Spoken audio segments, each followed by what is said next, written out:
जय हिंद फ्रेंड, हिंदी और pride app में आप सभी का स्वागत है। फ्रेंड्स, यहाँ पे देखिए आज सरस्वती पूजा है, जिस दिन आप कला की देवी सरस्वती की पूजा करते हैं और एक विद्यार्थी जीवन में ज्ञान, विद्या और कला का आशीर्वाद मांगने हेतु आपके जीवन में माँ सरस्वती की कृपा होना बहुत जरूरी है। और वसंत पंचमी के अवसर पर जब हम आप सभी को शुभकामनाएं भी प्रेषित करते हैं, साथ ही साथ हिंदी और प्राइड आपके बीच जो है कुछ कोर्सेज लॉन्च किया है, जिसमें हिंदी साहित्य, आधुनिक हिंदी साहित्य का इतिहास बच्चन सीरीज चल रहा है। उसमें आपके एडमिशन भी हो रहे हैं, क्लासेज भी चल रहा है, एक चैप्टर खत्म भी हो गया है। और उसी के बाद आपने देखना है कि यूजीसी नेट और रामचंद्र तिवारी का जो गद्य साहित्य है वो भी चल रहा है। तो अभी उसमें एडमिशन नहीं हो रहा है, लेकिन जो बहुत दिन से डिमांड था, जिन बच्चों का हमने रोक रखा था, वो था यूपीएससी ऑप्शनल के विद्यार्थियों के लिए। तो पहले से ही मैंने कहा था ये अवसर आपको वसंत पंचमी के दिन जो है देखने को मिलेगा, क्योंकि जो ऑप्शनल के विद्यार्थियों के साथ जो हम पिछले कुछ महीनों से जुड़ के और आगे से भी जो पढ़ा रहे हैं, तो एक अलग बॉन्डिंग है उनसे। और मैंने कहा था थोड़ा सा आपको समय देना होगा, और बहुत ही विशेष अवसर पे जो है आपके लिए ये जो है यूपीएससी ऑप्शनल का जो कोर्स है वो लॉन्च किया जाएगा। और आज मुझे बहुत ही खुशी हो रही है कि चलो आज से देखा जाए तो कम से कम ये शुरू हो गया है। और celebrate the spirit of learning and the arrival of spring, बहुत ही जबरदस्त तरीके से अगर आप देखें तो ये जो हर तरफ हर्ष और उल्लास का एक माहौल होता है इस पूजा के लिए, खासकर विद्यार्थी जीवन के लिए। तो विद्या और बुद्धि की प्राप्ति हेतु माँ सरस्वती का आप आह्वान करते हैं, और निसंदेह ये बहुत ही विशेष दिन है आपके लिए। यहाँ पे आपको नंबर जो दिए गए हैं, आप कैसे कोर्स के बारे में जानेंगे। सबसे पहली बात तो ये है कि अब आप जो है प्ले स्टोर पे जाएंगे तो वहाँ पे हिंदी और प्राइड, जैसे ही आप हिंदी और प्राइड सर्च करेंगे तो आपको ऐप आ जाएगा, और आपको उसे ऐप को डाउनलोड करना है। और ऐप के फर्स्ट सेक्शन में ही आपको देखने को मिलेगा कोर्स आज लॉन्च हो जाएगा, तो वो मिलेगा आपको यूपीएससी ऑप्शनल का कोर्स। और इसमें हम आपको बता दें कि जो है कोर्स जिस तरीके से होगा यहाँ पे वो होगा दोनों ही तरीके से, क्योंकि सबसे ज्यादा मन में आपके कौतूहल आता है। हालांकि ये क्लास आपका ओरिएंटेशन क्लास है। ओरिएंटेशन इट मीन्स हम आपको एक्सप्लेन कर देंगे सब कुछ, कैसे पढ़ाया जाएगा, क्या मेरी पद्धति होगी, आपका सिलेबस क्या है, पैटर्न क्या रहने वाला, प्रीवियस के क्वेश्चन क्या है। करीबन 1-1.5 घंटे में आपके जितने भी पूरे क्लास के सेशन के ड्यूरिंग हमने सारी चीजों को यहाँ पे बता दिया है कि एज ए डेमो क्लास ये आपके लिए है। तो यहाँ पे आपको ये देखना है कि जो ये सेक्शन में हम बताएंगे कि कैसे आपको क्लास वगैरह लेना है। वैसे तो ये 6 महीने का पूरा हमने ओवरऑल किया है कि 6 महीने के लिए आपके लिए बहुत सही रहे, लेकिन वैसे पर्सनली आपको अगर देखेंगे तो ये आपको लगभग वही 549 रुपए अगर मंथली EMI के उस पे करेंगे, क्योंकि 500 के हमारे लगभग मंथली चल रहे थे। तो मैंने बहुत ज्यादा नहीं, क्योंकि यहाँ पे आपको जो है काफी जो है जिस प्लेटफॉर्म पे पढ़ाते हैं उसके भी कॉस्ट वगैरह आते हैं, तो मैंने उन सारी चीजों को ध्यान में रखते हुए 549 में किया है, जिसमें आपके 4 डेज लगभग क्लासेस रहेंगे और 2 दिन लास्ट के आपके कॉपी चेक होना और उस पे जो है हम लाइव सेशन में बात कर सके, वो सारी चीजें रहेंगी। तो 6 महीने टारगेट रखा है, मैंने बहुत अच्छे से एक्सप्लेन किया है सिलेबस को। लास्ट तक देखिएगा आपको, तो आपको लगेगा कि हाँ इस तरीके से हो सकता है। तो ये आपका है वैकल्पिक विषय हिंदी साहित्य का। अगर देखें आपके संपूर्ण सिलेबस में तो एक पैटर्न भी आपका है। बहुत सारे विद्यार्थियों को ये भी नहीं अच्छे से पता होता है कि जिस एग्जाम में वो बैठने वाले हैं वो क्या है पैटर्न। तो आप इसमें देखते हैं कि पैटर्न में अगर देखें तो प्रीलिम्स, मेंस और ऑप्शनल करके प्रीलिम्स, मेंस और इंटरव्यू होता है। तो जो प्रीलिम्स आप क्लियर कर लेते हैं, जो कि पूरी तरीके से जो है सब्जेक्टिव बेस्ड नहीं बल्कि वस्तुनिष्ठ होता है, ऑब्जेक्टिव बेस्ड, तो आपको उसमें क्या करना होता है, लिखना नहीं होता है। लेकिन जैसे ही आप प्री क्लियर करते हो, प्री के बाद जो दूसरा सेकंड फेज आता है दैट्स कॉल्ड मेंस, वहां पे आपको एक ऑप्शनल लेना पड़ता है वैकल्पिक विषय, जो कि आपको 2 पेपर में सेगमेंट में डिवाइड होता है, 500 का और 250-250 करके। इस तरीके से आपकी मार्किंग है, बहुत ही क्रूशियल रोल प्ले करता है आपका ऑप्शनल। तो ऑप्शनल ज्यादातर इस समय डिमांड है हिंदी साहित्य का, और हो भी नहीं तो मुझे हिंदी साहित्य ही पढ़ाना है। बेसिकली मैं तो हिंदी साहित्य ही पढ़ाती हूँ। तो हिंदी साहित्य जो भी अपना एज ए ऑप्शनल जो है रख रहा है हिंदी में, या करियर अपॉर्चुनिटी हिंदी साहित्य में और भी बनाना चाहता है, हायर एजुकेशन में सभी चीजों के लिए, तो एक आपके लिए आप एक विश्वसनीय प्लेटफॉर्म है। एक बार आप प्रयास करिएगा, चाहे कोई भी छोटी सी सीरीज में, चाहे 299 रुपए लगा के आप आधुनिक हिंदी साहित्य के बच्चन सीरीज को ही देखिएगा कि हमारे पढ़ने का तरीका क्या होना चाहिए। तो ये हमारा यूपीएससी का जो 3 भागों में कंडक्ट किया जाता है, प्रीलिम्स, मेंस और इंटरव्यू, और जो आपका करीबन 48 विषय में और 22 भारतीय वैकल्पिक भाषाओं में ये होता है, उसमें आप जब एक सेलेक्ट करते हैं लैंग्वेज, आज जैसे हिंदी आपने चूज कर लिया, तो फिर आपको एक बहुत अच्छे से प्रिपेयर करना होता है। अब इस तरीके से आप देखेंगे तो यहाँ पे सभी चीजें बताया गया है आपको कि 31 से 32 ये अलग अलग कैटेगरी में आपके जो है सीमाएं उनको निर्धारित किया गया है। भारतीय संविधान के भाग 14 के तहत अनुच्छेद 315 से 23 में एक UPSC union public service commission और राज्यों के लिए स्टेट पब्लिक सर्विस कमीशन होता है। पहले क्या होता था, स्टेट पीएससी में भी ऑप्शनल कई जगह है और अभी है, जैसे यूपी पीएससी में हटा दिया और जगहों पे है। तो अगर आपकी हिंदी साहित्य और भी जगहों के लिए है तो वहां पे भी वो इतने ही एप्लीकेबल है, ये ध्यान रखिएगा जो भी आप ले रहे हैं। और इस तरीके से हमारा इन फ्यूचर आप इस तरीके से देखेंगे ई नोट्स वगैरह भी और भी चीजें, आंसर राइटिंग वगैरह के जो भी चीजें हैं वो नोट्स आपको मिलते रहेंगे। और ये प्रीवियस के जो स्टूडेंट को क्लासेस पढ़ाए गए थे कि हमने पूरी क्लास भक्ति काल के कैसे करीबन 45 दिन में लगभग जो है फर्स्ट और सेकंड पेपर को मिला के आपका जो है काफी चीज भक्ति काल में कराया था और आदिकाल के सेगमेंट कराए थे। तो इस तरीके से हमारे ये टॉपिक होते हैं कि कैसे हम पीवाईक्यू फिर सारे टॉपिक को विभाजित करके कैसे कराते हैं, वो सारी चीजें बहुत ही प्रामाणिक तौर पे इस तरीके से आपको मिलेगा।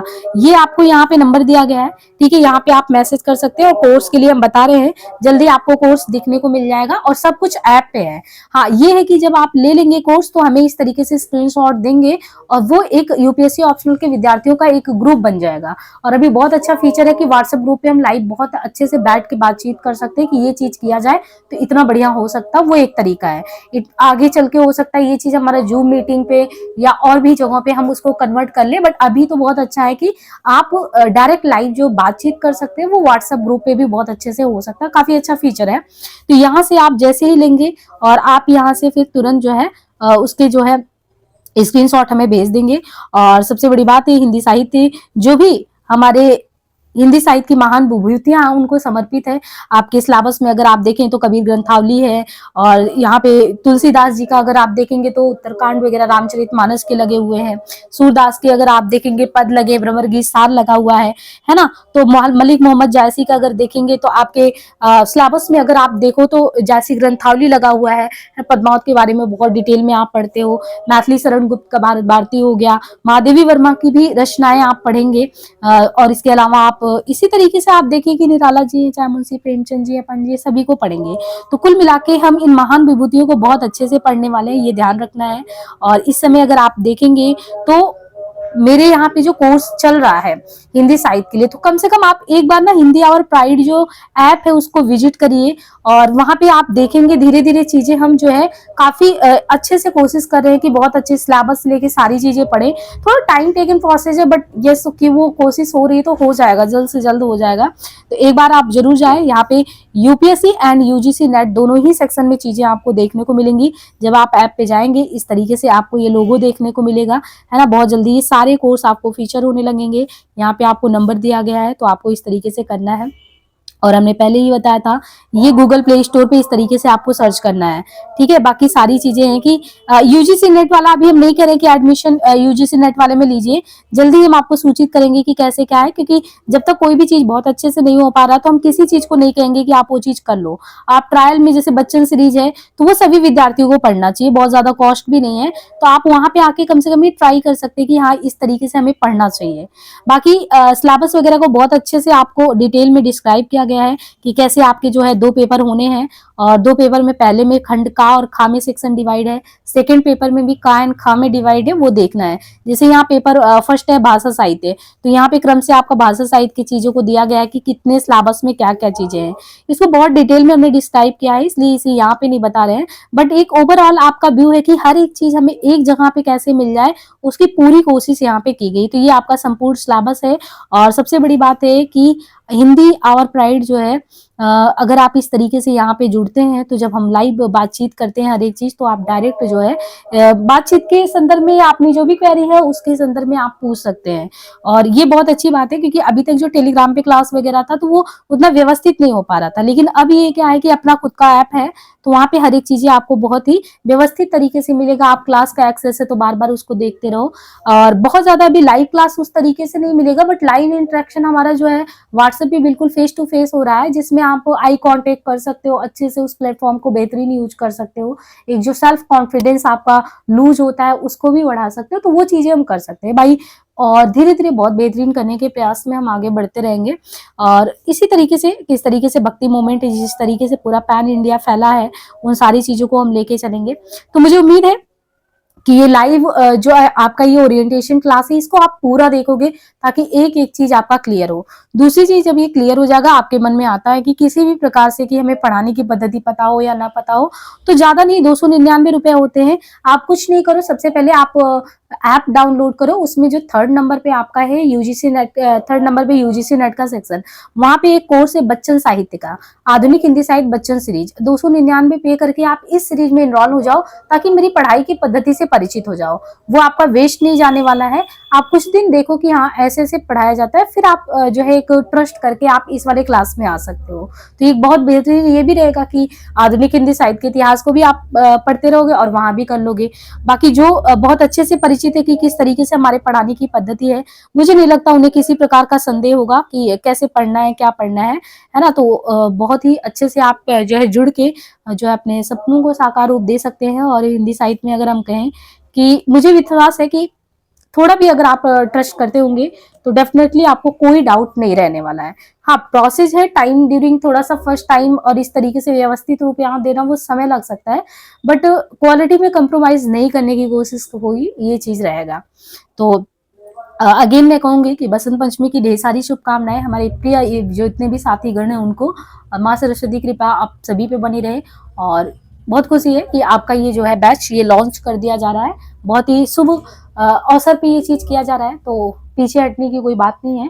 और निसंदेह आप कुछ नहीं तो आप बच्चन सीरीज में हम इनवाइट करते हैं, आप वहाँ पे जरूर जुड़े, है ना। इस समय वो लाइव क्लास जो है इस पे व्हाट्सएप पे भी चल रहा है, तो वहां के थ्रू आप जो है जुड़ सकते हैं। बाकी फिर आप बाद में क्लासेज को जो है जाके ऐप में भी देख सकते हैं, और व्यू पीडीएफ में जाके आप पीडीएफ देख सकते हो। ठीक है, तो आज के लिए इतना ही। बाकी ओरिएंटेशन क्लास आप कंप्लीट ले लो, ये हमने आज आपको बिल्कुल इंट्रो दे दिया कि ताकि आपको समझ में आए। हिंदी और प्राइड ऐप में आप सभी का स्वागत है। ये यूपीएससी पेड क्लास के तहत जो साहित्य के विद्यार्थी हैं जिनका वैकल्पिक विषय हिंदी साहित्य है, ये उनके लिए ओरिएंटेशन क्लास है।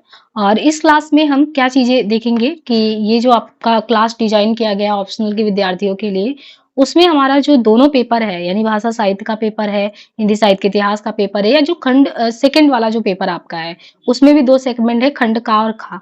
तो उन सारे सेगमेंट को हम कैसे लेके चलेंगे और ये क्लासेज आपकी कैसे चलेगी, वो सारी चीजें एक ओवरव्यू हम यहाँ पे ले लेंगे। बाकी फिर जो विद्यार्थी पहले से पढ़ रहे हैं वो इससे जुड़ जाएंगे। आपका ये जो भी चीजें हैं ये आपका ऐप पे चलता रहेगा। अभी लाइव क्लास आपको व्हाट्सएप पे चल रहा है। अब यहाँ पे देखिए दोनों चीजें, और माइक जिसका भी वो है वो अपना म्यूट कर ले, ठीक है। जो भी लाइव में जुड़े हैं वो म्यूट कर ले। तो ये पहले जैसे क्लास चलता था तो ये उसका पूरा पैम्पलेट है।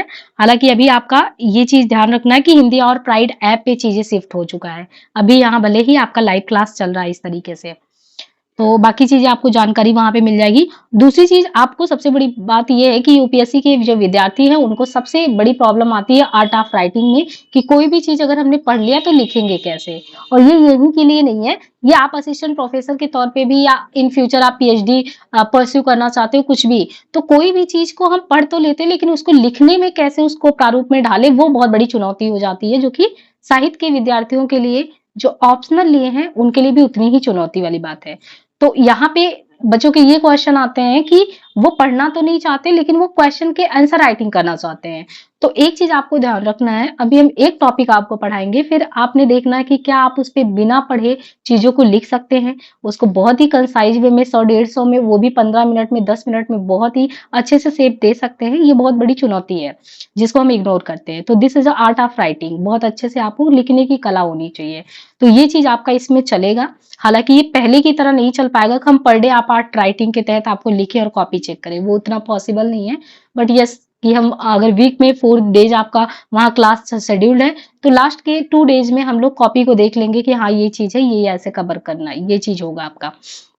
और बाकी वही चीज है, सेम पैटर्न मेरा, कि मूल पुस्तक से concept, topic wise, PYQ, interlinking approach, उत्तर लेखन, जिनमें आपके कुछ जो बहुत ही मूल टेक्स्ट में रेफरेंस इस किताब में इंक्लूड होंगे।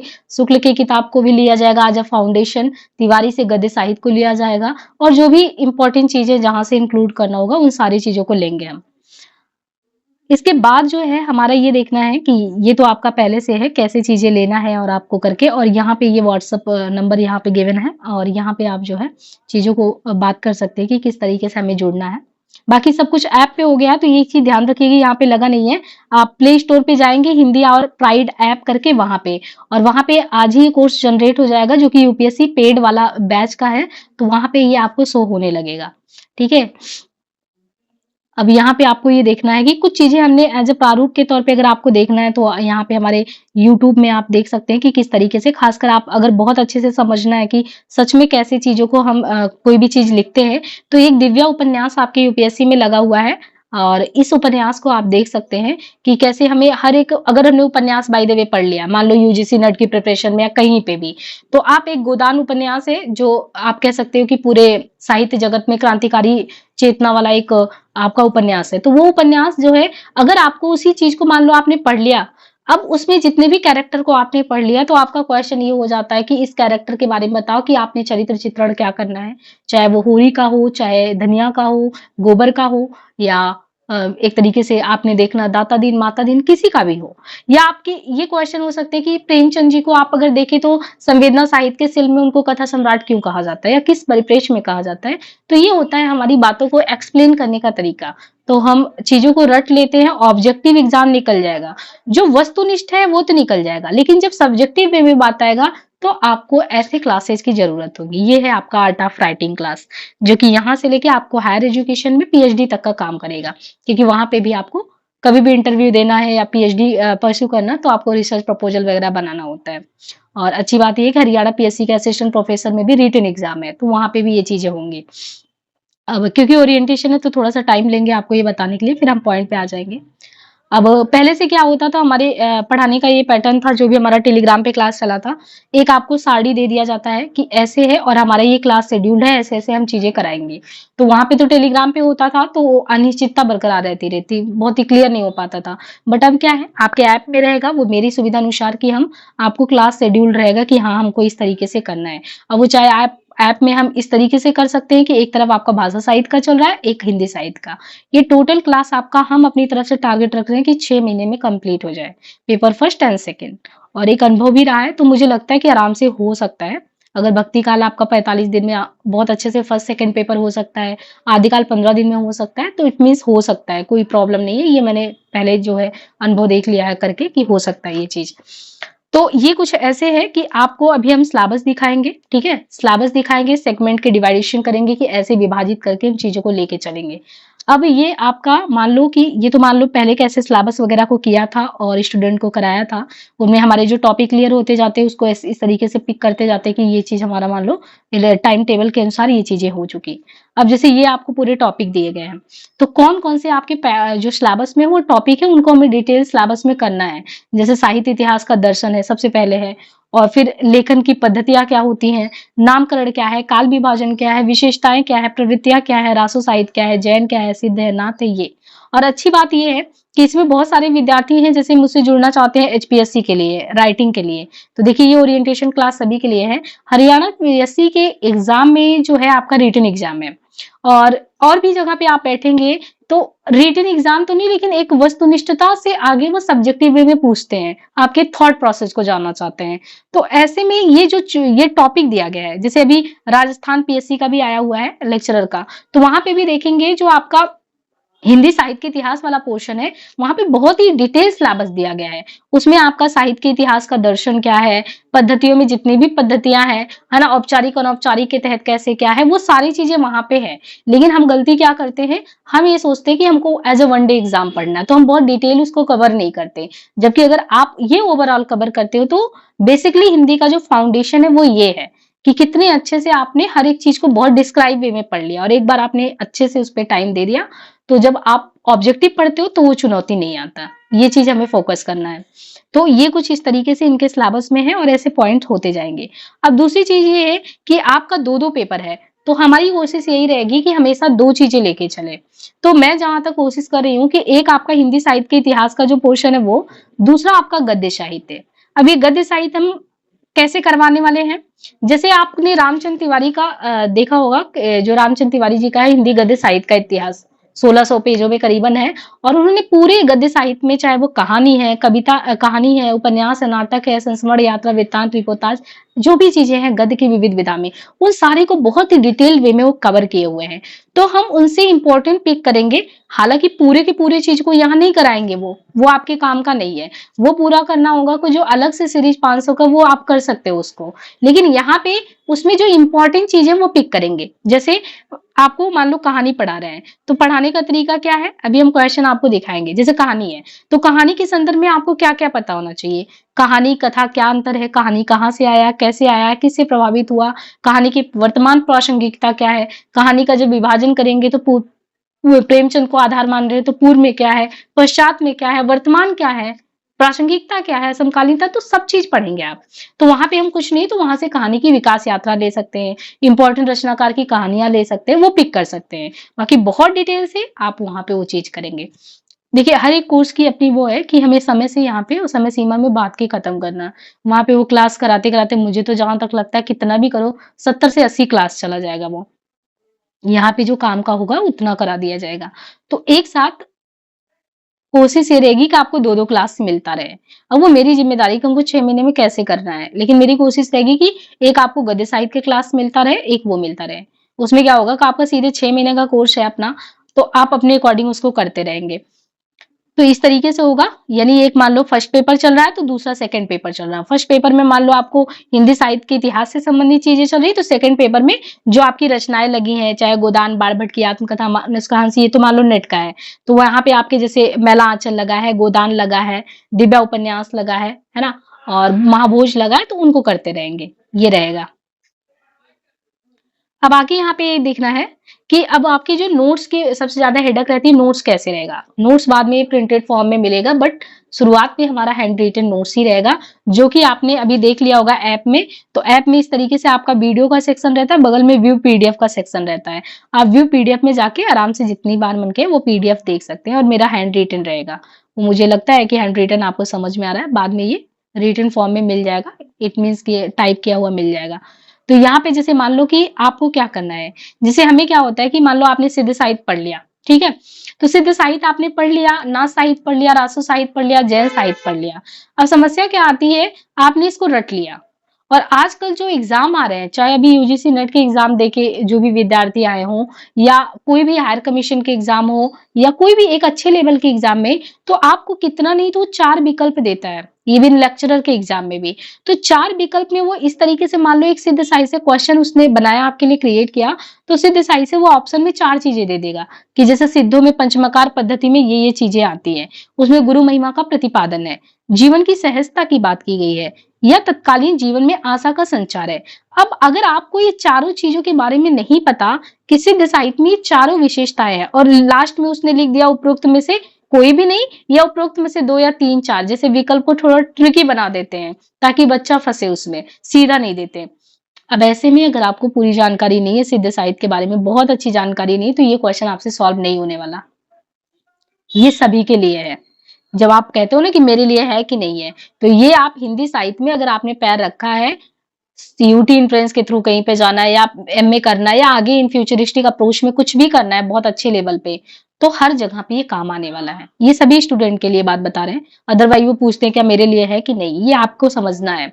Same process. अब यहाँ पे जैसे सिद्ध साहित्य है, तो एक तो आपने सिद्ध साहित्य की समझ अपने आप में अच्छे से डेवलप कर ली कि अच्छा सिद्ध साहित्य है, सिद्ध नाथ से ऐसे है, नाथ से सिद्ध का झगड़ा क्यों हुआ, सिद्ध में इतनी विशेषताएं, नाथ में इतनी विशेषताएं। अब आपने देखना है कि जैसे ये सिद्ध साहित्य है, तो करीबन यहाँ पे 14 विशेषताएं दे दी गई, और जितने इंपॉर्टेंट है सारी विशेषताओं को यहाँ पे दे दिया गया। तो इस तरीके से आपको क्या हुआ कि किसी भी आप एग्जाम में बैठे, तो आपने अच्छे से लिखना है तो बहुत अच्छे से लिख सकते हैं। तो ये मेरा इस तरीके से अगर नोट्स जो रहेगा, वो नोट्स कुछ इस प्रकार रहेगा। सेम चीज जैसे यहाँ पे आपका नाथ साहित्य है। अब देखिए सिद्ध और नाथ का झगड़ा हुआ, आपने हो सकता है पहले से पढ़ा हो कि हाँ पहले 84 सिद्ध थे, है ना, 84 सिद्ध में से नाथ कैसे अलग हो गए, नौनाथ। तो आपको वो कारण भी पता होना चाहिए क्यों अलग हुए थे नौनाथ, क्या पीछे का कारण था, फिर सिद्ध और नाथ में अंतर क्या है, तो वो चीज आपको सिद्ध और नाथ में अंतर भी पता होना चाहिए। तो इस तरीके से आपके नोट्स में वो फाइनलाइज किया गया कि इस तरीके से आपका रहेगा। सेम चीज जैसे ये रासो साहित्य है ना, ये चीजें ये कुछ डेमो में आपको बस दिखा दे रहे हैं कि इस तरीके से नोट्स रहेगा, और क्लियरिटी के साथ भी मिल जाएगा। आपने बच्चन साहित्य में देखा होगा, तो कुछ ये हमारे नोट्स का जो है प्रारूप है ना, जो भी चीजें हैं आपको यहाँ पे एक बार दिखा दिया जा रहा है। अब हम सीधे आ जाएंगे अपने सिलेबस में, ठीक है। प्रिंटेड फॉर्म में बाद में आपको नोट्स कुछ इस तरीके से रहेगा, लेकिन अभी प्रिंटेड फॉर्म में आपको नहीं मिलेगा, रिटन में ही मिलेगा। ठीक है, ये चीज ध्यान रखना है। और फिर कैसे की सामान्य विशेषताओं में क्या है, कैसे है, पृष्ठभूमियां क्या है। मतलब एक तरीके से आप इस क्लास को ये समझो ना कि यूपीएससी का क्लास इट मीन्स कि वो एक तरीके से हिंदी साहित्य की शुरुआती दौर से है। अगर हम जैसे भाषा साहित्य अभी हम देखेंगे मतलब जो हमारा सिलेबस है, अगर मान लो हमने कह दिया भाषा साहित्य वो कराने वाले हैं, तो इट मीन्स कि भाषा साहित्य में जितनी चीजें हो सकती हैं, हरदेव बारी से लेके जितनी भगीरथ से लेके जो भी चीजें इंक्लूड करनी वो सारी होनी चाहिए। और सेम चीज अगर हम हिंदी साहित्य के इतिहास को शुरू करें तो उस विकास यात्रा में पूरी चीजें होंगी, चाहे वो थोड़े संक्षेप में हो लेकिन वो होगा थोड़ा थोड़ा सारा चीज। तो ये कुछ इस तरीके से आपका नोट्स है ना। जैसे यहाँ पे वही नाथ साहित्य और सिद्ध साहित्य के संबंध में अगर आप देखें पृष्ठभूमियां वगैरह, तो ये कुछ नोट्स का इस तरीके से होगा। हाँ, अब ये बात रही कि आपका दैनिक उत्तर लेखन वाला जो ये है, तो ये पहले इस तरीके से उत्तर लेखन होता था जो कि अभी पॉसिबल नहीं है, वो इस तरीके से नहीं हो पाएगा। हाँ, ये चीज करेंगे कि हम वीक में अगर 4 दिन आपकी क्लास है तो आप लोगों का ग्रुप बना रहेगा, वो एडजस्ट कर लेंगे कि कैसे क्या करना है। तो हफ्ते में 1 या 2 दिन वो भी आंसर राइटिंग कैसे चेक करेंगे, सीधे जो है हम लोग यहाँ पे व्हाट्सएप पे लाइव जुड़ेंगे एक साथ, और आप लोग सामने ही बैठे होगे और आपके ही सामने ये चीजें हो सकती हैं। वो बहुत बेहतरीन प्रयास है, इस व्हाट्सएप पे बहुत अच्छे से हो पा रहा है।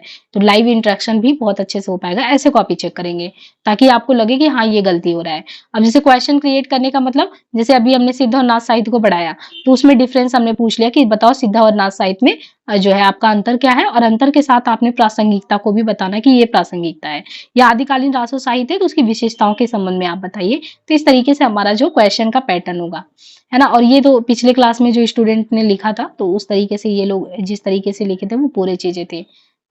इस तरीके से आंसर राइटिंग वाला जो भी रहेगा तो वो करते रहेंगे।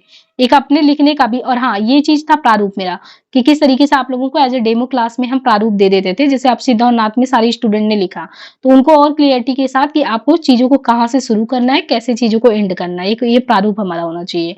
कि बाय द वे आपने सिद्ध और नाथ साहित्य में डिफरेंस क्रिएट किया, तो आपने बताना है कि सिद्ध और नाथ साहित्य दोनों धाराएं कहाँ से आई, या धाराओं में ये क्या चीज है, तो काव्य की धाराएं हैं, ये कौन से बौद्ध धर्म की सिद्ध परंपरा से। तो हमारे नंबर कहाँ से उठते हैं, इन बारीकियों पे ध्यान दो। तो जैसे बौद्ध धर्म के बारे में बताया, तो ये सिद्ध परंपरा से आते हैं। अगर आपने पंचमकार किया तो उसको इस तरीके से हाईलाइट करो, लिखने का ये तरीका है। अगर आपने इनके बारे में बताया कि इनके अंदर महासुखवाद की बात है, तो आपको महासुखवाद को इस चीज से हाईलाइट कर देना कि हाँ इस पे ध्यान जाए। या नवनाथ के संबंध में तो नवनाथ पे ध्यान जाना चाहिए। इतनी बारीकियों को आपको ध्यान रखना है। दूसरी चीज, जैसे यहाँ पे है सिद्ध साहित्य और नाथ साहित्य, ठीक है। तो सिद्ध साहित्य है, नाथ साहित्य है। अब यहाँ पे देखिए हमने उत्तर लिखना है तो कितने क्रिस्टल क्लियर लिखने हैं, फालतू कुछ भी चीज नहीं लिखना है। जैसे हमें सिद्ध साहित्य के संबंध में लिखना है और अंतर करना नाथ साहित्य से, तो आप यहाँ पे बड़ी बारीकी से देखेंगे कि हमें एक भी चीज इस तरीके से नहीं लिखना है कि जो चीज जो है सामने वाले को सही नहीं लगे, वो चीज हमें ध्यान नहीं देना है। अब यहाँ पे जैसे सिद्ध और नाथ साहित्य के संबंध में देखना है, तो सीधे आपने लिख दिया कि देखो पंचमकार पद्धति यहाँ पे है, तो उनके संबंध में हठयोग पद्धति यहाँ लिखा। यहाँ पे अंतर साधनात्मक अनुभूति लिखा, तो यहाँ पे वो चीजें लिखा।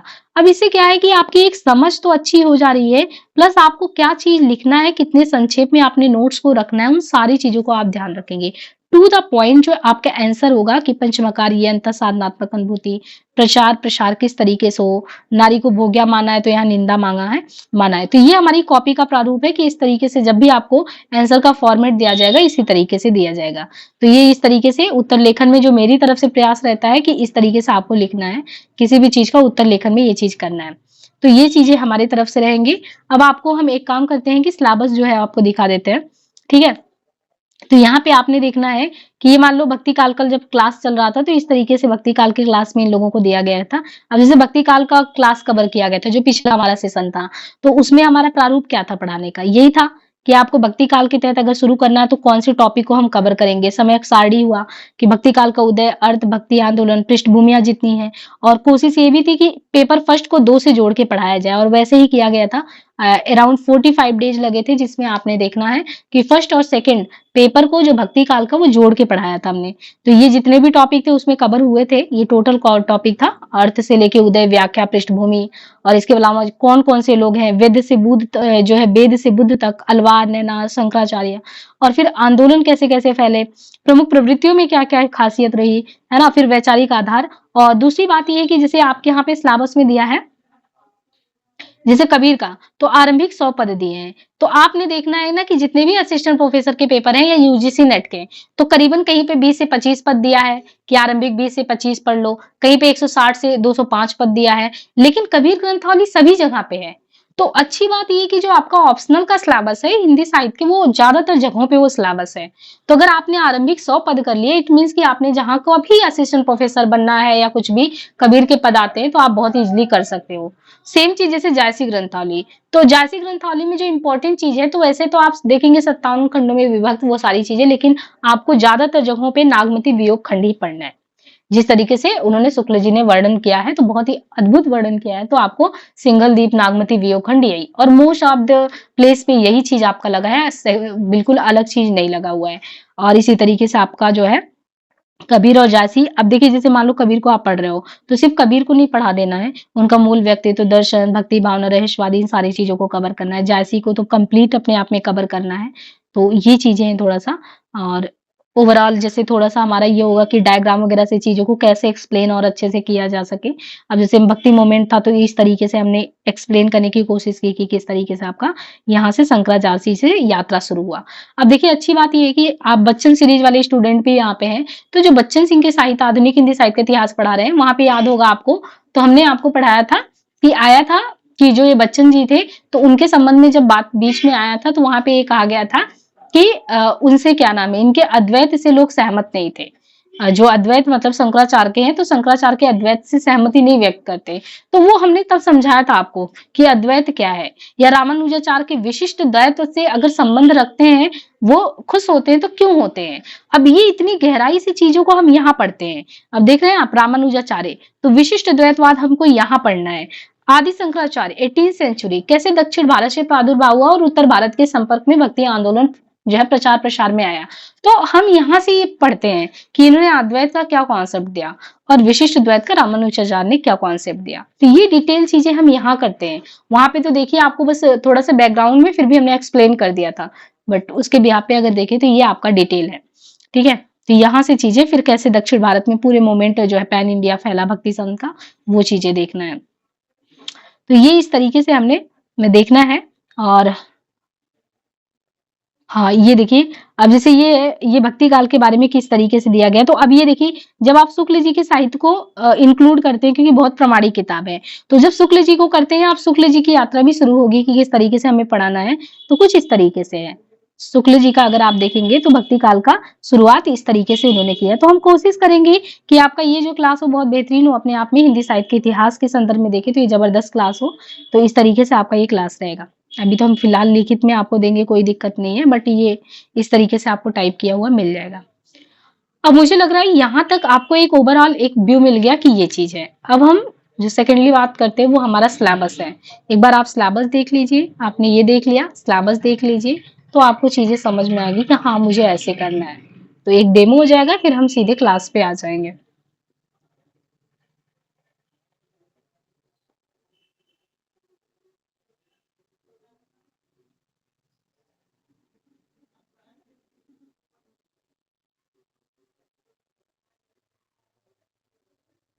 मान लीजिए हमने यहाँ पे सिलेबस ले लिया, ये है ठीक है, हिंदी साहित्य का सिलेबस।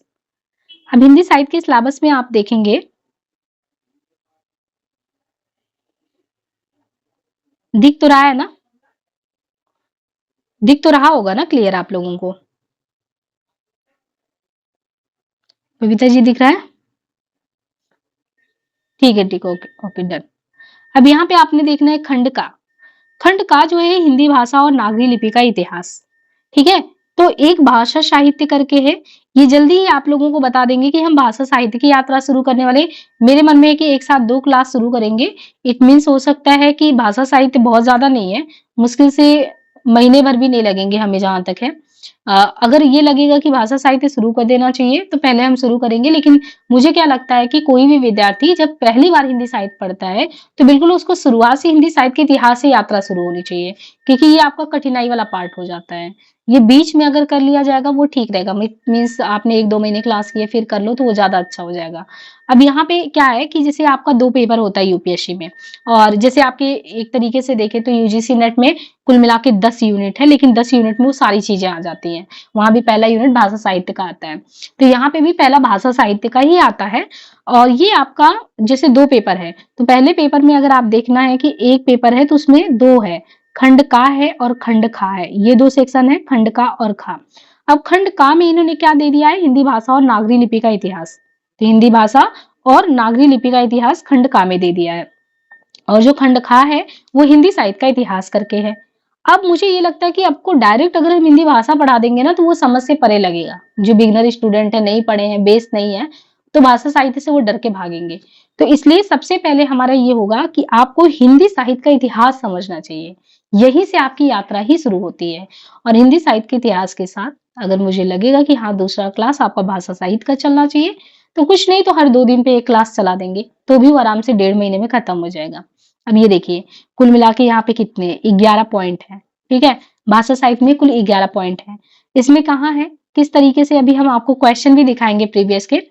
तो जैसे मान लो ये अभ्रंश है, तो अभ्रंश है, औहठ, प्रारंभिक हिंदी का व्याकरणिक तथा अनुप्रयुक्त स्वरूप, कैसे ये चीजें आई। स्पेशली जब आप हिंदी साहित्य के इतिहास में जब संस्कृत से यात्रा शुरू करते हैं, तो फिर संस्कृत से ये पाली कैसे हुआ, फिर पाली से प्राकृत कैसे हुआ, फिर अभ्रंश कैसे हुआ, औहट कैसे हुआ, फिर आते आते जब आपको हम गद्य साहित्य पढ़ाते हैं ना, तो खड़ी बोली तक हो जाता, 19वीं सदी तक की यात्रा। तो ये कैसे कैसे फेजेज में बढ़ा है। भाषा साहित्य में यही चीज हम करते हैं कि ये चीज कैसे आया, संस्कृत कैसे आया, संस्कृत से थोड़ा सा आगे और लोगों ने अपने लिए सरल रूप में उसको तोड़ा, तो वो पाली हो गया, फिर प्राकृत हो गया, फिर अपभ्रंश हो गया, फिर औहट हो गया। हर एक की विकास यात्रा में क्या क्या चीजें उसमें व्याकरणिक तौर पे अंतर आया, इन्हीं सारी चीजों को पढ़ते हैं। तो लेकिन आपको पूरा नहीं पढ़ना है, उसमें आपको अपभ्रंश की विशेषता पढ़नी है, औहट की पढ़नी है और प्रारंभिक हिंदी की पढ़नी है। उसका क्या करना है, व्याकरणिक संरचना पढ़ना है। जैसे आज अगर आप मान लो क लिखते हो, ख लिखते हो, तो क्या पहले भी ऐसे ही लिखते थे? ये अ लिखते हो तो ये पहले भी ऐसे लिखते थे, या अगर उसमें परिवर्तन आया संरचनात्मक तौर पे तो कौन सा परिवर्तन आया, उसमें 10 पॉइंट, 5 पॉइंट, 6 पॉइंट, आपको ये पता होना चाहिए। तो आपका सीधे सीधे अभी देखेंगे भाषा साहित्य से क्वेश्चन कैसे आता है। ये पहला टॉपिक हो गया, ठीक। अब दूसरा आपने देखना है कि ये मान लो, अब आप दूसरे पे आए कि मध्यकाल में ब्रज और अवधि का साहित्य भाषा के रूप में विकास। अब देखिए, आपको कई बार आता है ना कि ब्रज और अवधि के संबंध में, ब्रज और अवधि, तो एक तरीके से आपने देखना कि ये सब लोकल लैंग्वेज था, ये ना। और जब कोई भी चीज लोकल लैंग्वेज होता है उसको साहित्यिक रूप दे दिया जाए, कोई बहुत ही प्रसिद्ध लोग वहां पे हों, जैसे आपने सूरदास के पदों में देखा, बालकृष्ण का लीला का गायन बहुत जबरदस्त किया गया है, या तुलसी के पदों में आपने देखा रामचरितमानस को उन्होंने जन जन तक, घर घर तक पहुंचा दिया। तो क्या हुआ, जिस लैंग्वेज में उन्होंने पहुंचाया लोगों को समझाने के लिए, वो साहित्यिक रूप में कन्वर्ट हो गया। अदरवाइज वो क्या था, एक लोकल लैंग्वेज था। तो आपको ये मध्यकाल में ब्रज और अवधि का साहित्यिक भाषा के रूप में विकास इस तरीके से पढ़ना है। तो बस पहले में अभ्रंश, औहट 3 टॉपिक हुआ, दूसरे में ब्रज के संबंध में जानना है, फिर अवधि के संबंध में जानना है, बस 5 टॉपिक हो गया। अब इसी तरीके से अब यहाँ पे देखिए, जो सिद्ध और नाथ साहित्य थे, और खुसरो, खुसरो खड़ी बोली की शुरुआत में इन्हीं को देखते हैं हम। संत साहित्य, रहीम आदि कवि, और जो दक्षिण भारत में हिंदी में खड़ी बोली का स्वरूप था। अब इन्होंने कहा कि जो पैन इंडिया आपका जो भारत ये है, इसमें अगर यहाँ पे सिद्ध है, नाथ है, खुसरो है, संत साहित्य, रहीम है, तो ये लोग, और ये दक्षिण भारत में आपने देखा हिंदी भारत की भाषा को लेके कैसे आंदोलन छिड़ा था। तो इनमें जो खड़ी बोली आया, जो 19वीं सदी का खड़ी बोली है, जिसमें गद्य साहित्य दिखते हो, जिसे आप भारतीय हिंदू के द्वारा नवजागरण के प्रणेता के तौर पे जानते हो कि आधुनिक हिंदी का शुरुआत हुआ खड़ी बोली के साथ। तो ये जो हुआ शुरुआती दौर में कैसे था, आज जो हिंदी का रूप है वो अलग है, वो शुरुआत में कैसे था, क्योंकि एकदम शुरू में तो ये संस्कृत में था, तो खड़ी बोली में हिंदी में शुरुआत में कैसे था, वो यात्रा। इसके बाद 19वीं शताब्दी में खड़ी बोली और नागरी लिपि का विकास। तो अब 19वीं सदी में स्पेशली आपसे जो खड़ी बोली है और जिस लिपि में आप लिखते हो, उसके विकास के संबंध में पूछा गया है। इसी तरीके से हिंदी भाषा और नागरी लिपि का मानकीकरण। इसके बाद स्वतंत्रता आंदोलन के दौरान राजभाषा के रूप में हिंदी, भारतीय संघ की राजभाषा के रूप में हिंदी का कैसे विकास हुआ, हिंदी भाषा की वैज्ञानिक और तकनीकी विकास, इनकी बोलियां और उनके परस्पर संबंध, इनकी विशेषताएं, उनके सुधार के प्रयास, और हिंदी साहित्य का इतिहास। इसके बाद अब यहाँ से आप आएंगे तो जो सेकंड, इसका पहले पेपर का जो सेकंड पोर्शन है, जिसे हम कहते हैं हिंदी साहित्य का इतिहास। अब यहाँ से आपका क्वेश्चन जो है एक तरीके से पहले पेपर में साहित्य का पोर्शन शुरू हो जाता है। तो उसमें क्या क्या आता है, सबसे पहले ये पूछ लेता है कि अगर आप साहित्य पढ़ रहे हो तो उसकी प्रासंगिकता बताइए, फिर इसके बाद उसका महत्व बताइए, फिर हिंदी साहित्य के इतिहास लेखन की परंपरा बताइए। अब अच्छी बात यह है कि आपको आरपीएससी लेक्चरर में भी ये देखने को मिलेगा, लेखन परंपरा यूजीसी नेट में भी मिलेगा, या कहीं पे भी पढ़ेंगे सारे जगह लेखन की परंपरा से क्वेश्चन आते हैं। लेकिन बहुत सारे बच्चों को यही नहीं पता होता है कि अगर वो गारसा दत्तासी को, ग्रियर्सन को, सी सिंह सरोज को, शुक्ल को, मिश्रबंध को सबको पढ़ रहे हैं तो ये किस में आते हैं, औपचारिक में, अनौपचारिक में, उनको सीधे पढ़ा दिया जाता है। बट ये लेखन की परंपरा के तहत आते हैं कि कौन लोग औपचारिक पद्धति अपनाते हैं, कौन अनौपचारिक पद्धति अपनाते हैं। ये सारी चीजें यहाँ पे डिटेल में कवर की जाएंगी। और फिर इसके बाद आदिकाल में जिन जिन लोगों का उल्लेख किया गया है, सिद्धनाथ रासो, फिर कुछ कवियों का कि चंद बरदाई, खुसरो हेमचंद, भक्ति काल, फिर रीति काल, आधुनिक काल, है ना, प्रमुख कवि के तौर पे। अब जैसे प्रमुख कवि के तौर पे आपके सिलेबस में जितने लोग हैं उन्हीं को पढ़ाया जाएगा। आधुनिक काल में अगर नव जागरण है, गद्य का विकास है, अब देखिए मान लो ये गद्य का विकास है, तो ये गद्य का विकास जो यहाँ पे आपका सिलेबस है, तो तिवारी जी का तो गद्य के विकास से ही शुरू ही होता है यात्रा, समझ रहे हैं, वहीं से शुरू हो जाता है गद्य का विकास। या आप बच्चन सीरीज में हमारा जो दूसरा चैप्टर करेंगे तो दूसरे चैप्टर में भी गद्य का विकास या खड़ी बोली शुरू हो जाता है, पहला बदलाव की स्थितियां है दूसरे में शुरू हो जाता है। तो सोचिए कि आपको ये बेसिक किताबें बहुत इंपॉर्टेंट है पढ़ना। बेसिक क्या, वो बहुत अच्छी अंडरस्टैंडिंग का पार्ट है, चाहे बच्चन सीरीज है, गद्य साहित्य है, और यहाँ पे तो एक ओवरऑल पूरा दृष्टि दिया ही जाएगा।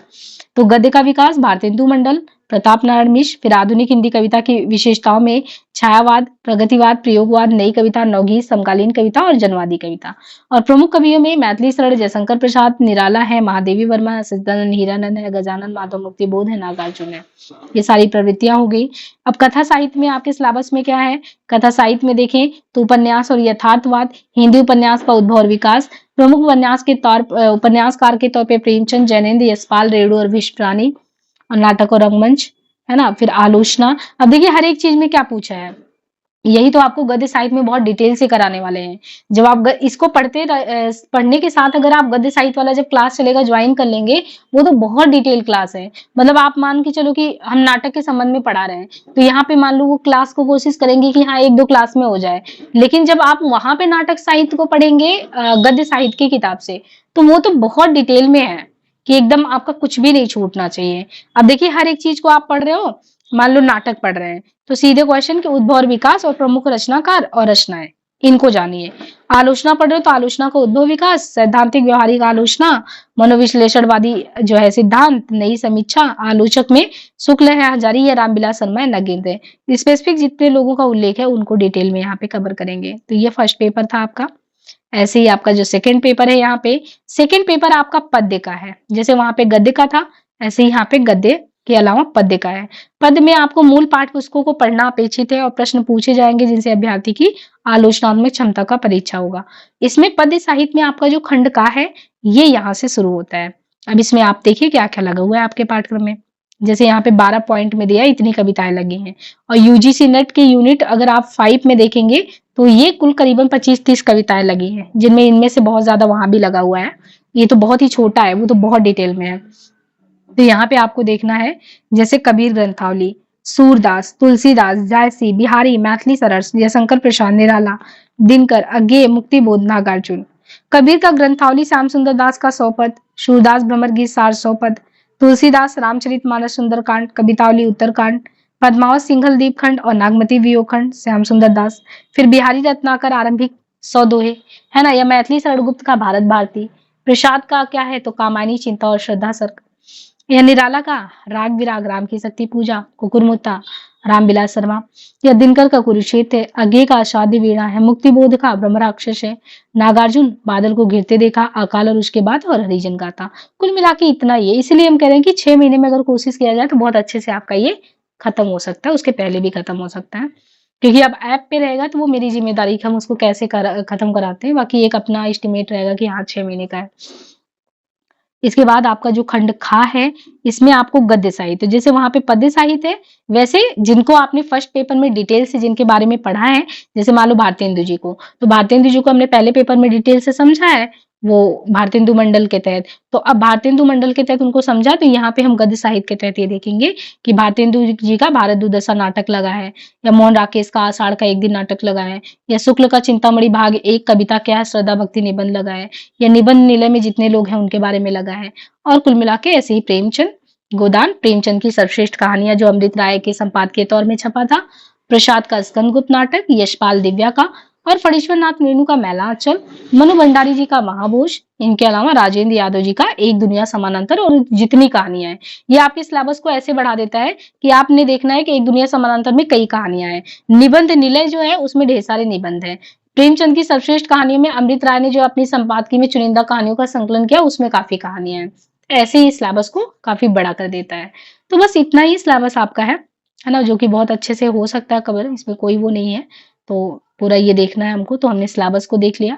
अब आपको एक बार प्रीवियस के जो क्वेश्चन है उसको दिखा देते, तो एक पूरा आपका ये ओरिएंटेशन क्लास में चीजें क्लियर हो जाएगा कि हाँ चीजों को कैसे हमें लेके करना है।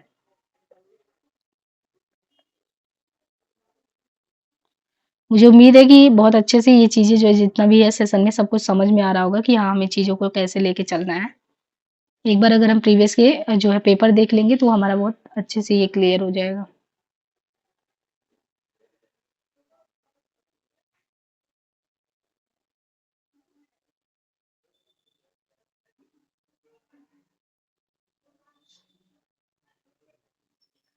या, एक मिनट।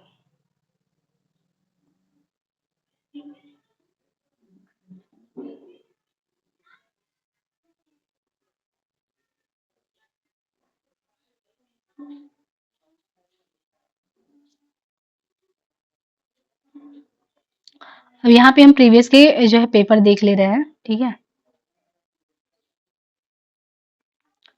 ये है यूपीएससी संघ लोक सेवा आयोग का जो प्रीवियस का पेपर आया हुआ है, और ये भी पेपर में भी आप देखेंगे तो ये 2014 से लेके 2021 तक, तो एक आइडिया मिल जाएगा, एक ओवरव्यू मिल जाएगा कि हाँ पेपर कुछ इस तरीके से आता है।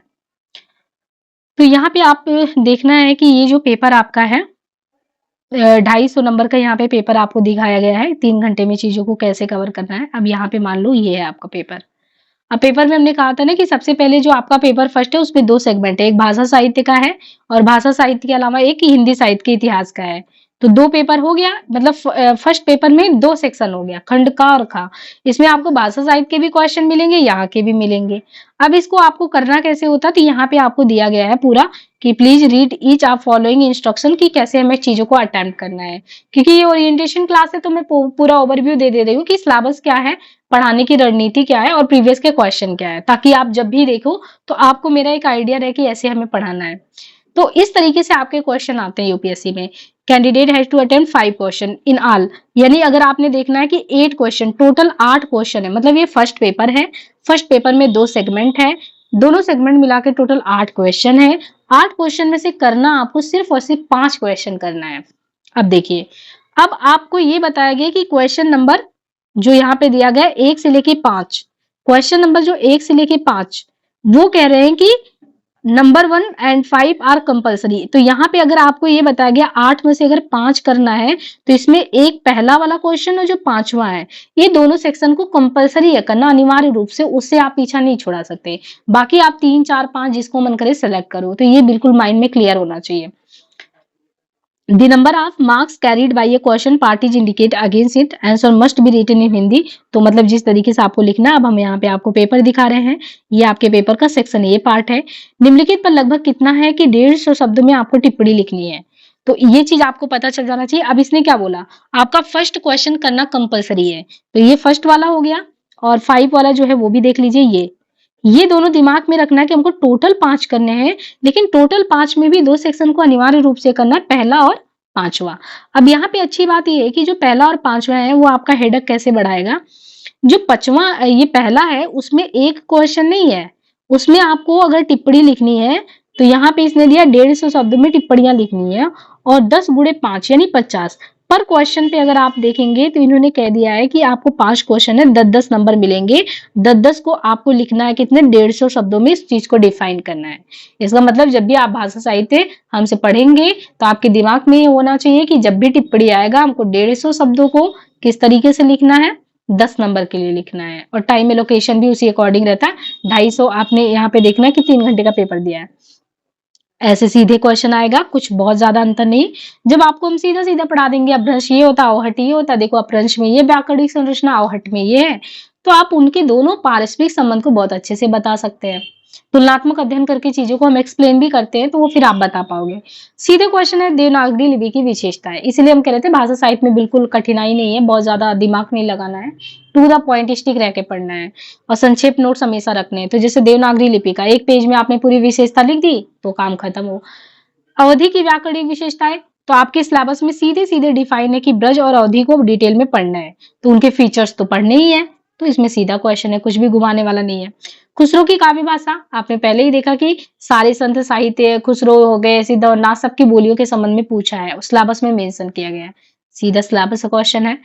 रहीम की कविता की मार्मिकता, तो आपने देखना है कि रहीम को भी वहां पे दिया गया है जगह, तो मतलब कुछ भी आउट ऑफ सिलेबस नहीं है। भाषा साहित्य से टू द पॉइंट क्वेश्चन आते हैं, इसलिए कोई भी प्रॉब्लम नहीं है भाषा साहित्य को कवर कराने में। ठीक है, इसके बाद आपको पहले जो सेक्शन है उसे, अब वो तो मान लो हो गया टू द पॉइंट वाला। अब भाषा साहित्य से इस तरीके से भी क्वेश्चन आते हैं, हिंदी व्याकरण के संदर्भ में किशोरीदास वाजपेयी के योगदान का आकलन करिए, संत साहित्य के महत्व पर प्रकाश डालिए, दक्षिणी हिंदी के स्वरूप का परिचय दीजिए।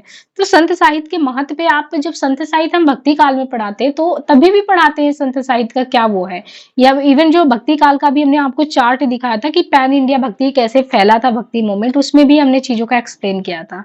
तो आपको यहाँ पे देखना है संत साहित्य के महत्व पर प्रकाश डालना है और दक्षिणी हिंदी यानी दक्षिण भारत में वो स्वरूप उसका परिचय देना है। इसके अलावा देखिए राजभाषा हिंदी के विकास और उन्नति में आने वाली बाधा।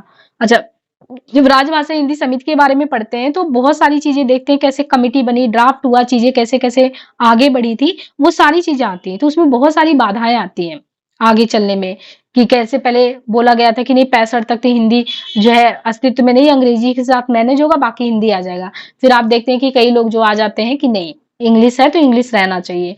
तो ये सारी कितनी बैरियर आ जाते हैं, कितनी बाधाएं उत्पन्न होती है, उनके संबंध में क्वेश्चन है। अब ये देखिए थोड़ा थॉट लेवल का क्वेश्चन है कि जैसे 14 सितंबर है, तो 14 सितंबर हिंदी दिवस मनाते हैं, तो क्या वो एक कर्मकांड बनकर रह गया है? इस कथन का तार्किक उदाहरण देना है। हिंदुस्तानी का परिचय देना है। अब देखिए हिंदी हिंदू हिंदुस्तानी बोला जाता है ना, तो शुक्ल जी की किताब में भी देखेंगे और जगह पे भी इस चीज को डिफाइन किया गया है, हिंदुस्तानी क्यों, कब, कैसे कहा जाता है। आप मूल किताब को पढ़ेंगे तो भी बहुत अच्छे से समझ पाएंगे, और यहाँ पे सीधे आपका क्वेश्चन आ गया है। और ये जो क्वेश्चन है आपके 15-20 नंबर के इस तरीके से हैं, तो आपको लिखना है। तो आप ये सोचो कि पहला क्वेश्चन में 5 करना है, 5वें वाले में जितने सेगमेंट है सब करने हैं, बाकी आपको 3 क्वेश्चन और सेलेक्ट करने हैं। और ये खास बात है कि हर एक क्वेश्चन में एक नहीं है, 3-3 सेगमेंट है। ये चीजें ध्यान रखनी है कि सीमित समय में हमें बहुत अच्छा कैसे लिखना है, फालतू चीजें नहीं लिखनी है। सीधे आपको टाइम दिया है, टाइम एलोकेशन के बाद आपका नंबर दिया हुआ है, ऐसे में करना है। अब देखिए इसी सेक्शन को अगर आप कवर करेंगे तो तीनों आना चाहिए, अगर आप चौथे सेक्शन को कवर कर रहे हैं तो आपको तीनों आना चाहिए। ये चीज है चुनौतीपूर्ण। इसके अलावा आप सेक्शन बी में आएंगे तो यहाँ से भी, अब मान लो सेक्शन बी है तो इसमें 5 क्वेश्चन आपको करने हैं। तो सेक्शन बी में अगर 5 करने हैं तो निम्नलिखित पर अगर आप देखेंगे तो लगभग क्या है 150 शब्दों में टिप्पणी लिखनी है। अब टिप्पणी कैसे है? घनानंद की काव्यगत विशेषताएं, प्रसाद की सौंदर्य चेतना, झूठा सच के आधार पर यशपाल की जीवन दृष्टि, जगदीश चंद्र माथुर का नाट्यशील, भारतेंदु की राष्ट्रीय चेतना। तो हमें ये चीज ध्यान रखना है यहाँ पे कि इस तरीके से आपका क्वेश्चन आएगा सीधे सीधे कि ये चीज है जगदीश चंद्र माथुर का नाट्य या भारतेंदु की राष्ट्रीय चेतना, इस तरीके से। तो और जितना भी है वो आपको करना है। ऐसे ही 6, 7, 8 में से कोई भी आप चूज करिए। ओवरऑल 8 में से तो आपको 5 चूज करने ही है, जिनमें 1 और 5 को करना ही है। आप अपनी सुविधा अनुसार 2, 3, 4 और कौन करना चाहते हो, चाहे फर्स्ट सेक्शन से चाहे सेकंड से, वो कर लीजिए, वो आप पे डिपेंड करता है। अब जैसे यहाँ पे आया है मान लो छठा जो क्वेश्चन है, तो ये पद्माकर की काव्य कला पर प्रकाश डालना, तो ये बड़ा उस समय थोड़ा सीधा सीधा क्वेश्चन आता था, लेकिन अभी आप देखेंगे जब हम आपको 24 का पेपर दिखाएंगे वो बहुत ट्रिकी पेपर है। ऐसे सीधे नहीं क्वेश्चन पूछते, लेकिन सीधा भी लिखने में बहुत ज्यादा आपको हर्डल क्रिएट होता है जब आप चीजों को कभी लिखने की प्रैक्टिस में लाओ ही नहीं, वो बहुत चुनौतीपूर्ण होता है फिर। अब यहाँ पे जैसे ये थॉट लेवल का क्वेश्चन दिया कि गोदान तक आते आते प्रेमचंद का आदर्शवाद जो है वो पूरी तरह से मोहभंग हो गया, इस कथन का परीक्षण करो। तो आपको ये पता होना चाहिए कि जो इनकी यात्रा शुरू होती है, क्या नाम है, प्रेमचंद जी का, तो 1918 में आप अगर देखो सेवा सदन, बाजारे हुस्न जो है उर्दू में इनका रहता है, जिसका हम उपन्यास संस्करण देखते हैं 1918 में। हिंदी में परिणित रूप उसका हो जाता है जो है आपका क्या नाम है, सेवा सदन।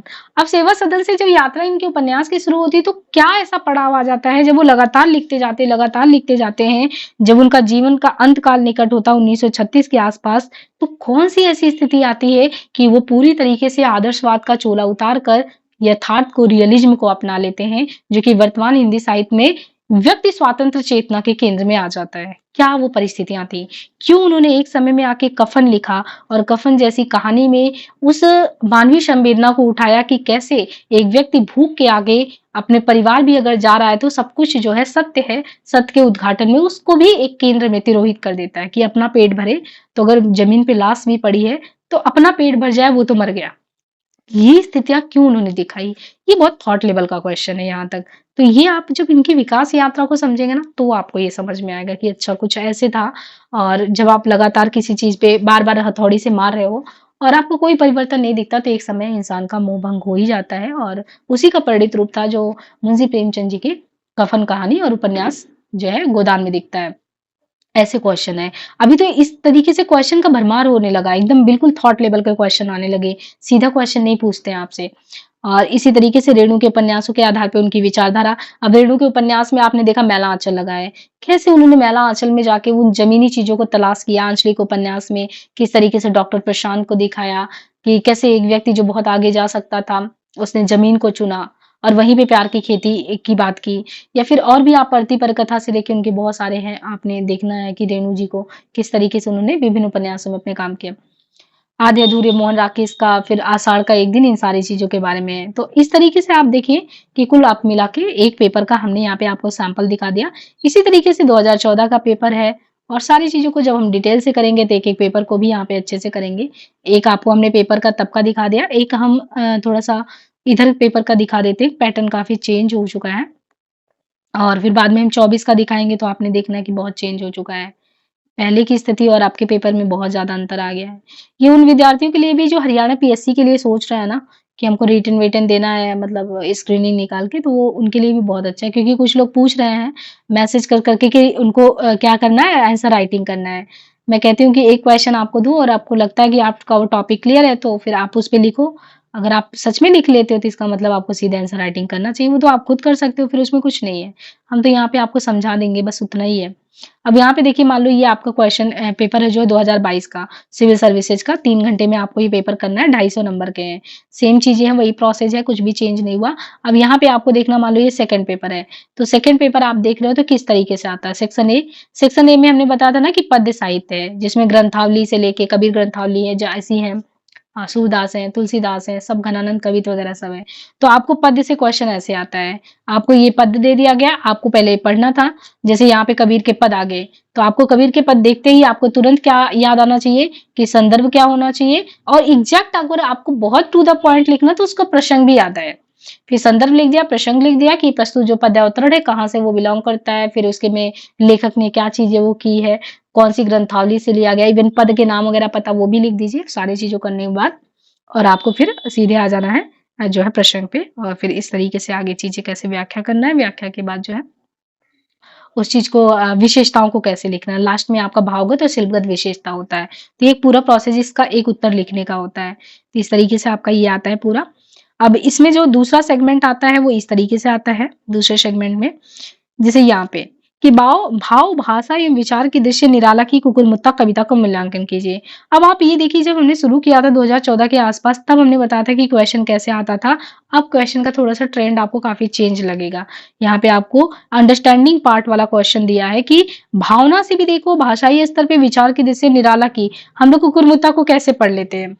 कुकुरमुत्ता कविता क्या है, इनका सर्वहारा वर्ग पे कटाक्ष किया गया है कि कैसे कुकुरमुत्ता है ना, उसके देख रेख में अगर देखे तो उसको गुलाब कितना ज्यादा सजा संवार के बहुत बढ़िया से बगीचे में रखा जा रहा, नहीं उसकी इतनी इज्जत है। लेकिन उसकी इज्जत का पता तब चलता है जब ये पता चलता है कि अपनी मनमर्जी का मालिक है। जब मन कहता है मुंह उठा के निकल आता है, फिर नहीं आता।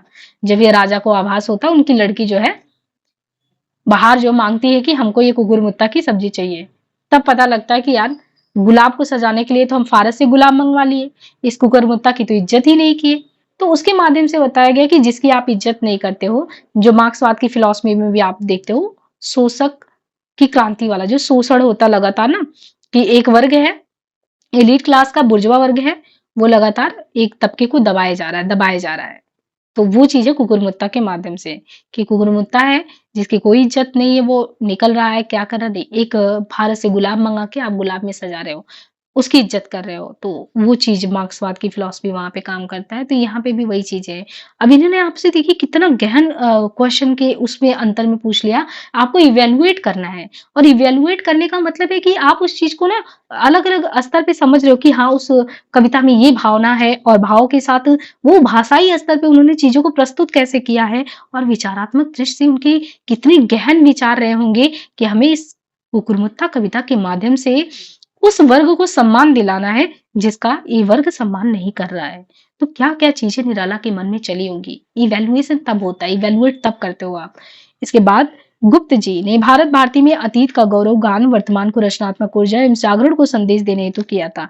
अब भारत भारती आप पढ़ते हो 3 खंडों में विभक्त होता है। भारत भारती आपका अतीत खंड है, वर्तमान है, भविष्यत खंड है और भारत भारती के माध्यम से जैसे इनको कहा गया ना कि इस तरीके से रचना नहीं लिखा जा रहा था तो भारत भारती में उन्होंने एक तरीके से लिखने का प्रयास किया कि ठीक है आपका अतीत ऐसे रहा है, वर्तमान ऐसे है और भविष्य की क्या स्थिति है, क्या योजन है, प्रयोजन है। तो उसमें हमें ये चीज़ दिखा दिया गया कि हमें भविष्य को अगर लेके चलना है, कुछ बहुत उज्ज्वल कुछ करना है तो ये हमारा अतीत ऐसे रहा। तो इसको बहुत अच्छे से आपको भारत भारती में पूरे हिंदी साहित्य में अगर देखेंगे तो अ, एक तरीके से हिंदी साहित्य के जगत में लोगों को झकझोर देने वाली कविता है। तो उसके संबंध में बोला है कि कैसे अतीत का गौरवगान वर्तमान को रचनात्मक ऊर्जा और जागरण को संदेश देता है। एक-एक पद को जब आप उसको पढ़ते हो ना तो बहुत अच्छे से वो क्लियर हो जाता है। असाध्य वीड़ा बिल्कुल अलग ही है। तो सबसे बड़ी बात है यूपीएससी ऑप्शनल के सिलेबस में जो असाध्य वीड़ा है, भारत भारती है, कुकुरमुत्ता ये सब लगा है ना, ये आपके यूजीसी नेट में भी लगा है और ये सभी जगह लगा है। क्योंकि हिंदी साहित्य में जो कोर रचनाएँ ही इम्पोर्टेंट चीज़ें हैं वो लगभग सभी जगह सेम है। वो डिफरेंस नहीं क्रिएट करते। तो यहाँ पे भी है, यूजीसी नेट में भी है। तो इस तरीके से क्वेश्चन आता है कि अगर आप असाध्य वीणा पढ़ रहे हो तो वो साधक के संबंध में बताया गया कि एक साध्य की प्राप्ति हेतु एक साधक जो साधना में तल्लीन होता है तो कितनी तन्मयता चाहिए। तो वो जब बैठ के प्रियंवद जो है केस कंबली जो धारण करके बैठता है उस सभा में तो उस सभा में वो अपने आप को पूर्ण भाव से समर्पित कर देता है उस वादन यंत्र के। वो समर्पण चाहिए, वो समर्पण के बाद जो आपको तान जो सुनाई देता है, आपके कानों में वो ध्वनि सुनाई देता है ना, वो बिल्कुल अलौकिक यात्रा होती है। तो क्या आप उतना गहन अध्ययन कर पाते हो, कविता के उतने मूल स्रोत में उतर पाते हो कि नहीं? कवि ने कविता सृजन की प्रक्रिया को किन स्तरों पे प्रस्तुत किया, वो यहाँ पे क्वेश्चन आपसे ये डिमांड करता है कि आपको ये डिफाइन करना है। इसी तरीके से सूरदास द्वारा भ्रमर गीत प्रसंग की योजना के संबंध में पूरा है। जायसी ने नागमती के संबंध में चीजों को कैसे किया, नारी की व्यथा कथा को कैसे प्रस्तुत किया, या दिनकर ने अगर कुरुक्षेत्र में युधिष्ठिर और भीष्म के माध्यम से अपने ही कि कैसे कुरुक्षेत्र में अगर देखें तो दिनकर ने खुद बताया है, रामधारी सिंह दिनकर ने, कि कैसे युधिष्ठिर और भीष्म के माध्यम से वो खुद का मानसिक अंतर्द्वंद है वो अभिव्यक्त करते हैं।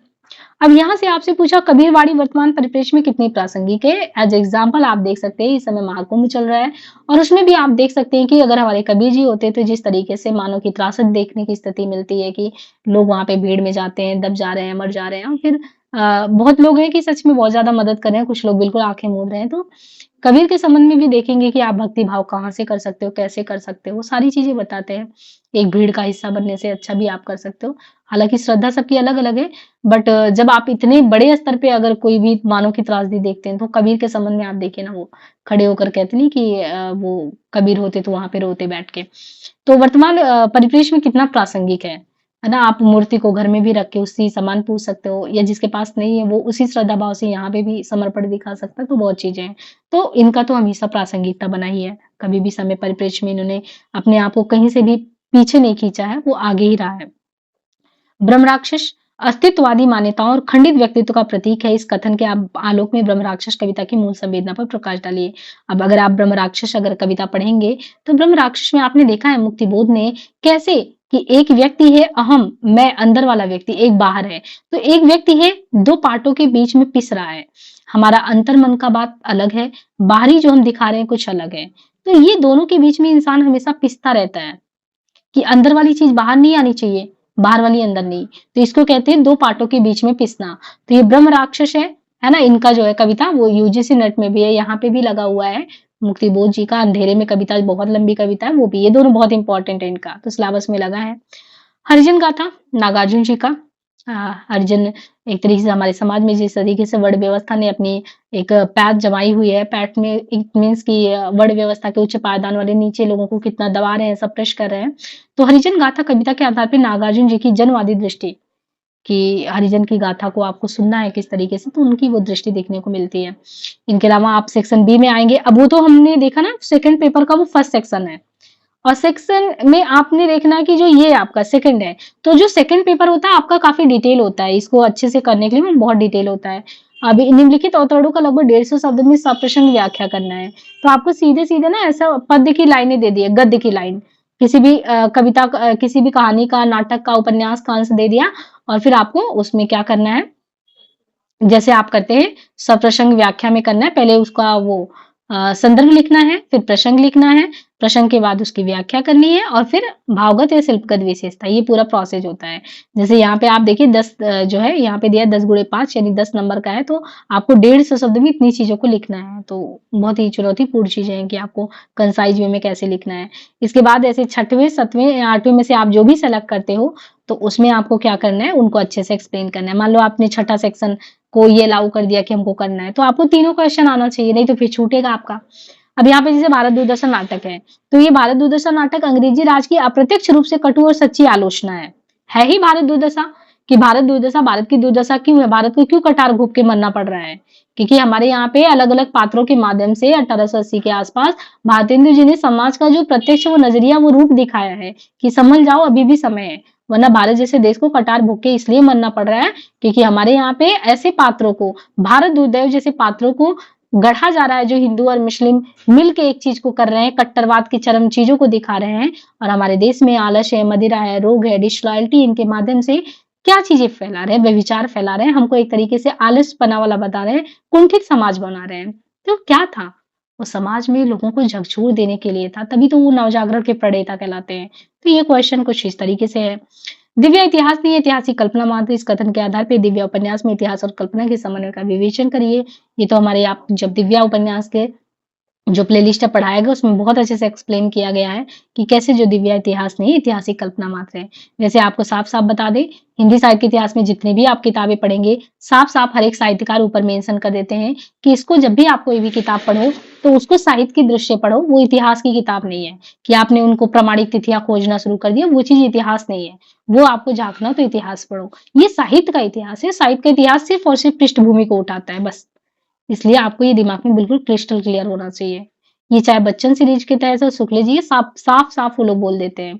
अदरवाइज वो होता है ना कि फिर आप सूक्ष्मदर्शी से लेके खोजने लगे, ये डेट गड़बड़ हो रहा है, तो वो साहित्य का इतिहास लिख रहे हैं।